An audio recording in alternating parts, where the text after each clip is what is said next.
Chokkad Udarampoyil നങ്ങ്യാർക്കാവ് residential area കുടുംബ സദസ്സും ലഹരി വിരുദ്ധ ക്യാമ്പയിനും സംഘടിപ്പിച്ചു. മഹൽ ഖാളി റബീബ് ഫൈസി ഉദ്ഘാടനം ചെയ്തു. ആ കവറിന്റെ പുറത്ത് ഒരു ചിത്രമുണ്ട്. രണ്ട് ചിത്രം അറിയോ? രണ്ട് ഭാഗം ഇങ്ങനെ അഴിഞ്ഞു പോയി. രണ്ട് ഭാഗം അതിന്റെ പേരെന്താണെന്നറിയാമോ? ഗൂഗിൾ അടിക്കണം, ആ ഫോട്ടോ എടുക്കണം, എന്നിട്ട് ഗൂഗിളിനകത്ത് സെർച്ച് വെച്ചിട്ട് ഗൂഗിളിനകത്ത് അടിച്ചു കഴിഞ്ഞാൽ അതിന്റെ അടിയിൽ ഇങ്ങനെ നോക്കണം എന്താ എഴുതിയിരിക്കുന്നത്. അപ്പൊ ഇതിനുണ്ടാവും പ്രശസ്ത മോട്ടിവേറ്ററും പെരിന്തൽമണ്ണ സബ് ഇൻസ്പെക്ടറുമായ ഫിലിപ്പ് പമ്പാട് മുഖ്യപ്രഭാഷണം നടത്തി.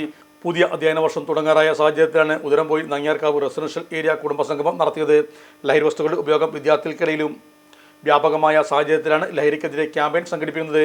ജാതിമത ഭേദമന്യേ മുഴുവൻ ആളുകളെയും പങ്കെടുപ്പിച്ച് നടത്തിയ കുടുംബസംഗമത്തിൽ നിരവധി പേർ സംബന്ധിച്ചു. മഹല്ല് president E K Abdurahman Musliyar അധ്യക്ഷനായിരുന്നു. P Alavi, U C Sajith Narayanan, T Hamsa, T Saleem എന്നിവരും സംബന്ധിച്ചു. ഇലക്ട്രോണിക്സ് ഗൃഹോപകരണങ്ങൾ വാങ്ങുമ്പോൾ വിശ്വസ്തതയ്ക്ക് നിങ്ങൾ പ്രാധാന്യം കൊടുക്കാറില്ലേ? എങ്കിൽ വരൂ സോഡിയാക് ഇലക്ട്രോണിക്സിലേക്ക്. മറ്റാർക്കും അവകാശപ്പെടാനാവാത്ത 35 വർഷത്തെ സേവന പാരമ്പര്യമുള്ള മലപ്പുറത്തെ ഏക ഷോറൂം. എല്ലാ പ്രമുഖ ബ്രാൻഡുകളുടെയും refrigerator, washing machine, LED TV, mixie, oven തുടങ്ങിയ ഗൃഹോപകരണങ്ങളുടെ വിപുലമായ ശ്രേണിയിൽ നിന്നും തിരഞ്ഞെടുക്കാം. കൂടാതെ നിങ്ങളുടെ പഴയ പ്രൊഡക്റ്റുകൾ എക്സ്ചേഞ്ച് ചെയ്യാനുള്ള അവസരവും ഒപ്പം ഏറ്റവും മികച്ച വിൽപ്പനാനന്തര സേവനവും. മലപ്പുറത്തിന്റെ വിശ്വസ്ത home appliances partner Zodiac electronics, traffic circle, Kottappadi, Malappuram.